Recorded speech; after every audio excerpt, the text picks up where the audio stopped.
ভাইরে, অন্তর্বর্তীকালীন সরকারের কথা ছিল হাসু আপাকে পাশের দেশ থেকে ফেরত এনে এই দেশে বিচার করবে। সরকার তার কথা রেখেছে। তারা হাসু আপার প্রতিচ্ছবিকে গ্রেফতার করে মামলা দিয়ে জেলে পাঠিয়েছে। এখন তার বিচার হবে। সরকারের উপদেষ্টারা এখন বলতেই পারবে, আমরা এক হাসু আপাকে না বিচার করতে পারলেও সিনেমার হাসু আপার বিচার করেছি। জানি আমার কথাগুলো অনেকের মাথার উপর দিয়ে যাচ্ছে, তাই কথাটা আরেকটু ক্লিয়ার করে বলি। Mujib the making of a nation সিনেমায় অভিনয় করেছিল আমাদের দেশের পটাকা স্টার নায়িকা নুসরাত ফারিয়া।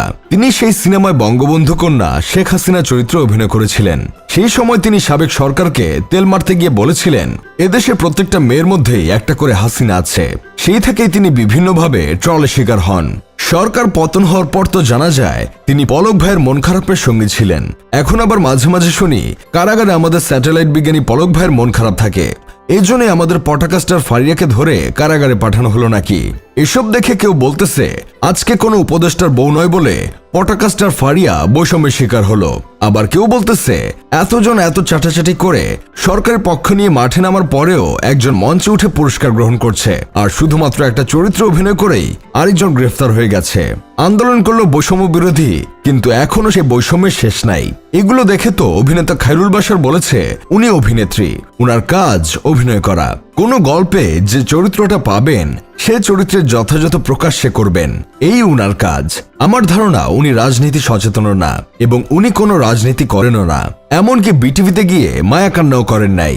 সেটাই, যারা বিটিভির জন্য কান্না করে আবার আলো আসবে এই গ্রুপে ছাত্রদের উপর গরম পানি ঢেলে দেওয়ার প্ল্যান করে, তাদের বিরুদ্ধে কোনো অ্যাকশন নিতে পারে না। যদিও তাদের মধ্যে কাউকে গ্রেফতার করা হয়, তাহলে সকালে গ্রেফতার হলে বিকালে পরিবারের জিম্মায় ছেড়ে দেওয়া হয়। অথচ আমাদের পটাকা স্টারকে সোজা কারাগারে ঢুকিয়ে দিচ্ছেন। তাছাড়া আপনারা হয়তো জানেন পটাকা স্টার ফারিয়াকে হত্যা চেষ্টা মামলায় আটক করা হয়েছে। এসব শুনে আমার বন্ধু কেরামত বলতেছে বাংলাদেশটা সার্কাসে পরিণত হচ্ছে। সেটা এইসব মামলা দেখলে বোঝা যায়। এসব করে নিজেদের আরো জোকার বানাচ্ছে, তাছাড়া আর কিছু না। তাকে গ্রেফতার করতে চাইলে জুয়ার সাইট প্রমোশনের জন্য করতে পারত, কিন্তু অযথা একটা মামলা দিয়ে মামলাটাকে একটা হাস্যকর বানিয়ে দিল। এজন্যই তো মানুষ বলে এই দেশে এখন রমরমা মামলার ব্যবসা চলছে। দেশ থেকে বড় বড় রুই কাতলা পালিয়ে যায়, সেদিকে কোনো খেয়াল থাকে না। কিন্তু হুট করে কোনো নায়িকা বা মডেলকে গ্রেফতার করে দেখায় যে তারা অনেক সচেতন রয়েছে। বড় বড় রুই কাতলা লেভেলের অপকর্মকারীদের নিরাপদে দেশ থেকে বের হয়ে যাওয়ার সুযোগ দিয়ে এখন ছিচকা চুনোপুটি ধরে তামাশা শুরু করছে।